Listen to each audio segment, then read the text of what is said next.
Sur la partie pneumatique de la Polyprod. Donc tout d'abord, je vais retrouver ma vanne 3 voies du système. Donc ici actuellement, la vanne elle est coupée. Quand la vanne est coupée, je vais avoir ici donc des trous qui vont se trouver donc dans un axe, qui vont me permettre en fait de positionner un cadenas. Donc ça, quand je fais des activités de maintenance de premier niveau ou activités de maintenance classique, pour me mettre en sécurité, je vais positionner mon cadenas.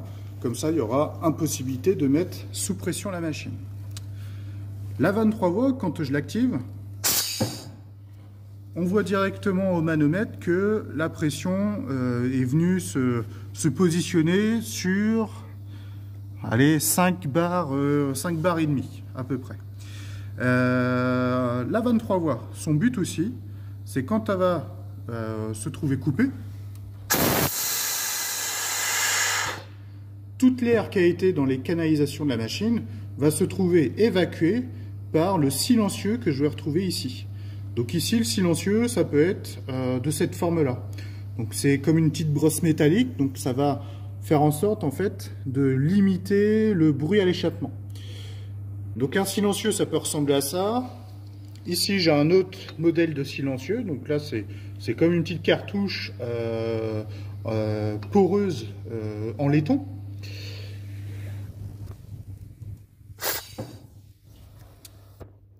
Ici, quand je réactive ma vanne 3 voies, donc je vois directement au manuel donc la pression qui arrive par la canalisation. Et si je veux augmenter cette pression, je vais jouer directement avec mon régulateur de pression. Donc si je veux augmenter la pression, je vais serrer la vis. Donc je vais tourner dans le sens des aiguilles d'une montre. Donc plus je serre, plus je vais augmenter la pression. Plus je desserre, et plus je vais diminuer. Et quand je desserre, on entend que le surplus de pression va repartir par l'échappement.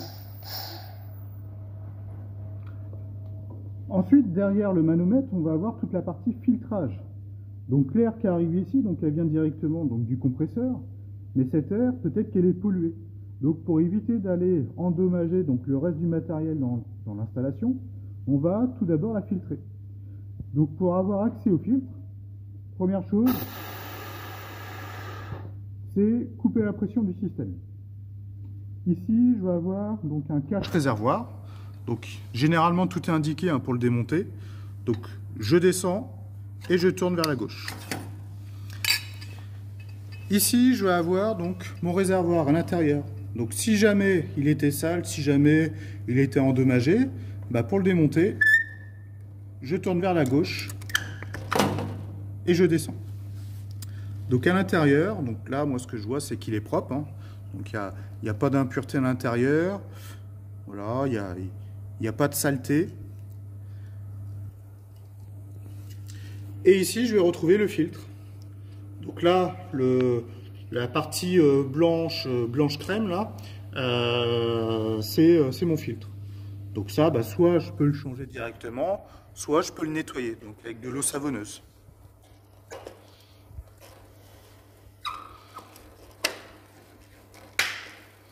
Et ensuite, pour le remontage, c'est la même chose, mais dans le sens à l'envers. Ensuite, juste derrière, je vais avoir mon électrovanne générale de la machine. Donc cette électrovanne générale, elle va faire partie des sécurités de la machine. Elle sera active seulement si les portes du système sont fermées, seulement si les arrêts d'urgence sont bien actifs, et seulement si moi j'ai réarmé la machine. Donc quand je mets sous pression, que j'ouvre une porte, donc le bruit qu'on a entendu, c'est l'électrovanne générale en fait qui s'est coupée. Donc le but, ça va être que quand je vais ouvrir une porte ou faire un arrêt d'urgence, je vais couper cette électrovanne générale qui va m'empêcher d'avoir de l'air dans le système, donc par sécurité. Pour réactiver l'électrovanne générale, il faut que les portes soient fermées et les arrêts d'urgence non actifs. Et je vais appuyer sur le bouton réarmement. Donc dès lors que j'ai fait ça, là sur la vidéo peut-être que vous allez entendre, mais on a entendu, nous, que l'air avait pu circuler librement dans le système. La machine, ça fait quelques temps là qu'elle est sous tension, et cette électrovanne générale, donc elle comporte une bobine. Donc là, si je regarde la plaque signalétique, cette bobine peut fonctionner en alternatif, tout comme elle peut fonctionner en courant continu. Donc nous, actuellement, sur le système, elle fonctionne en courant continu, en 24 volts DC. Comme ça fait un moment qu'elle est sous tension, la bobine ici, elle est chaude. Donc ça, pour du diagnostic, ça peut être utile. Si jamais j'ai pas d'air à aller dans ma canalisation à l'intérieur de la machine, je touche l'électrovanne et je regarde si elle est chaude. Si elle y est, ça veut dire qu'elle est bien sous tension et qu'elle fonctionne.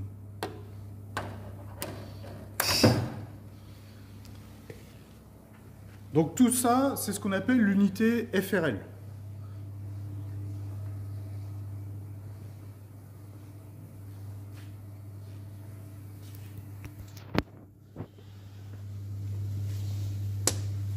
Ensuite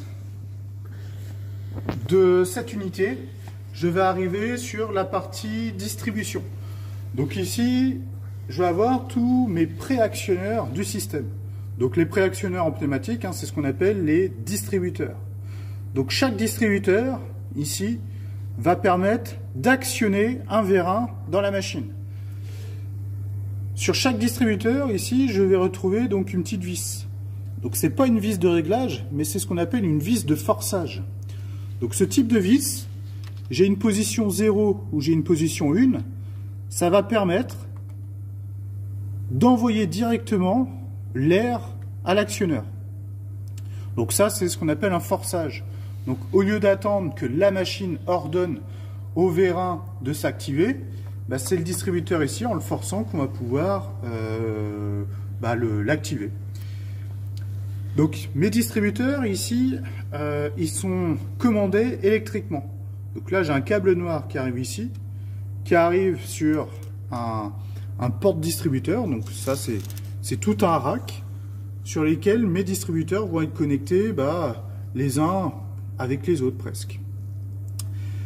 Mes distributeurs, ici, je vais retrouver donc les tuyaux, les ritzans, donc c'est pareil, il y a différents termes, les canalisations qui vont permettre d'aller directement aux actionneurs, c'est-à-dire les vérins.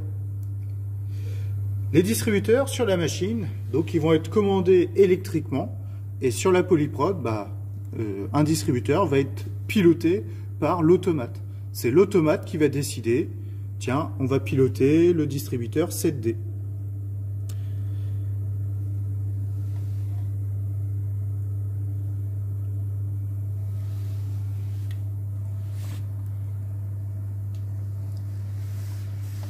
Ensuite, à l'intérieur de la machine, donc il y a possibilité de faire un changement de format. Donc changement de format, c'est de passer de pot à flacon.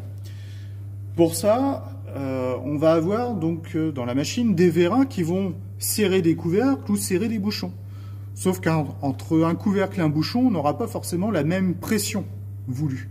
Donc pour ça, on va jouer avec des régulateurs de pression, mais qui seront à l'intérieur du système. Donc si je joue avec ces régulateurs-là, ça n'aura aucune incidence avec le premier régulateur que je vous avais montré dans la vidéo. Donc le régulateur général du système n'a aucune incidence avec cela. Si ce n'est que si au régulateur général j'ai réglé 6 bars, ici je ne pourrais pas avoir plus de 6 bars. Je serai talonné entre 0 et 6 bars. Donc eux vont permettre de faire des réglages à l'intérieur de la machine sur la descente d'un vérin pour aller clipser un couvercle, sur le serrage d'un bouchon, sur la mise en place du bouchon ou sur l'aspiration, sur la prise du bouchon.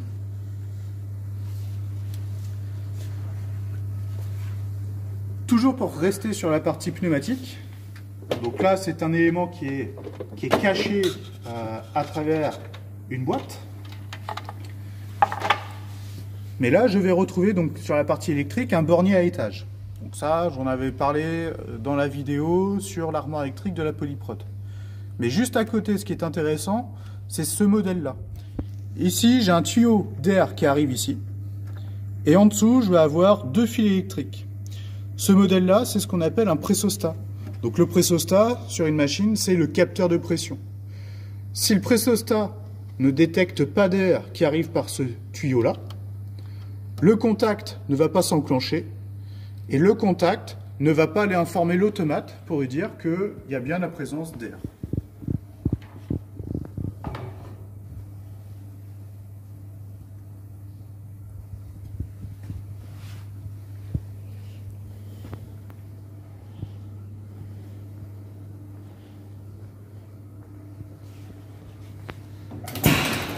Ensuite, à l'intérieur de la machine,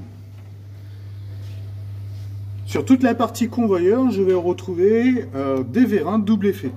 À quoi je vois que c'est du vérin double effet?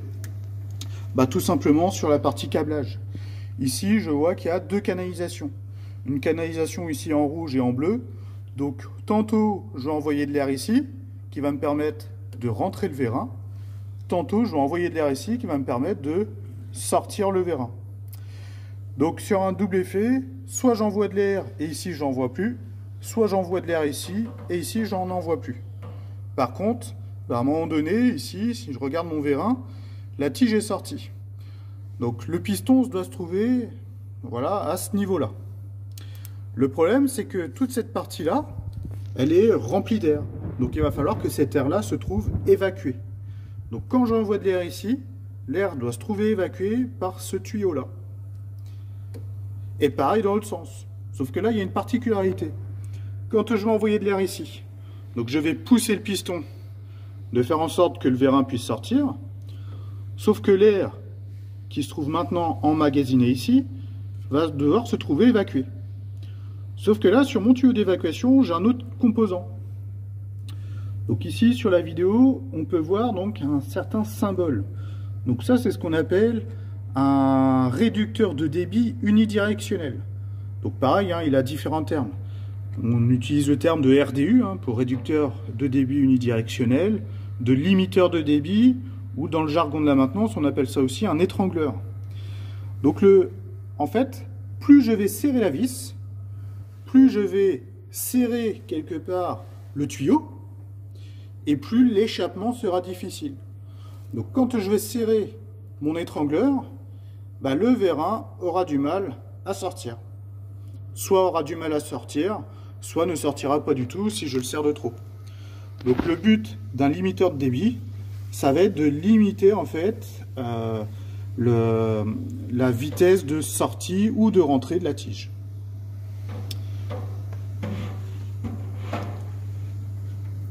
Ensuite, je vais retrouver ici donc un autre vérin double effet, donc avec une canalisation pour sortir le vérin, une canalisation pour rentrer le vérin.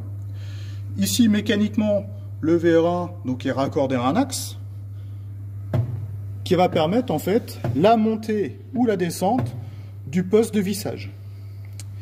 Et sur le poste de vissage, donc ici, je vais retrouver un moteur pneumatique. Le moteur pneumatique, on va retrouver donc la canalisation qui apporte l'air. Donc à l'intérieur, il y a des petites ailettes, c'est comme un petit ventilo en fait qu'on va pousser dans un sens et qui va permettre de tourner le moteur pneumatique dans le sens voulu.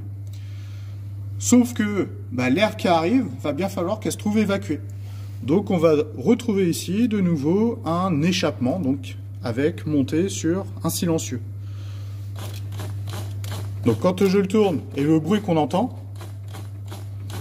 c'est l'air en fait qui se trouve évacué par cet échappement. Ensuite, sur ce vérin-là, je vais retrouver donc un capteur. Donc ce capteur, c'est ce qu'on appelle un capteur ILS, pour interrupteur à lame souple. C'est un capteur magnétique. Quand le vérin va monter, le piston va se trouver dans cette zone-là, et du coup, par effet magnétique, le capteur va s'enclencher. Donc là, le vérin est tombé. Quand on ferme les portes de la machine et qu'on réarme, les actionneurs vont se remettre à leur place. Donc le vérin va remonter, le capteur va s'activer et le capteur va donner l'information à l'automate. Donc sur ce type de capteur, il faut faire attention, car étant donné qu'ils sont raccordés mécaniquement sur un vérin, et un vérin, quand c'est en fonctionnement, ça peut générer des vibrations, ce type de capteur peut très vite se desserrer. Donc là, j'ai qu'une simple vis qui permet donc le blocage du capteur sur le corps du vérin. Donc peut-être qu'à terme, le capteur ici peut se déplacer. Ici, je vais retrouver un autre style de vérin. Ce vérin-là va faire une rotation, donc on va appeler ça un vérin rotatif.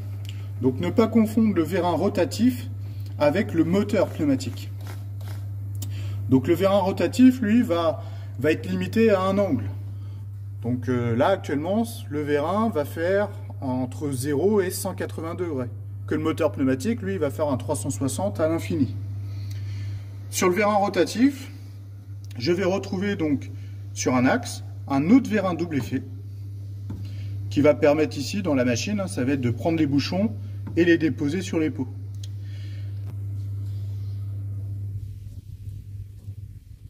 Sur ce vérin, je vais retrouver donc au bout de la tige du vérin, je vais retrouver une ventouse. Donc la ventouse ici va être utilisée avec l'effet Venturi. Donc le Venturi que je vais retrouver sur cette plaque là. Alors comment fonctionne le Venturi? Je vais apporter de l'air sous pression. Donc là je vais apporter ma pression, par exemple mes 6 bars. Et ici le Venturi c'est comme un petit perçage, hein, c'est un évent qui va se trouver emporté avec la pression qu'on va envoyer. Et la fonction du Venturi va se trouver aspirée par ce tuyau-là. En fait, la canalisation, le fait d'envoyer de la pression ici en continu, ça va générer une aspiration, donc un vide d'air. Et sur ce vide d'air, on va retrouver la ventouse.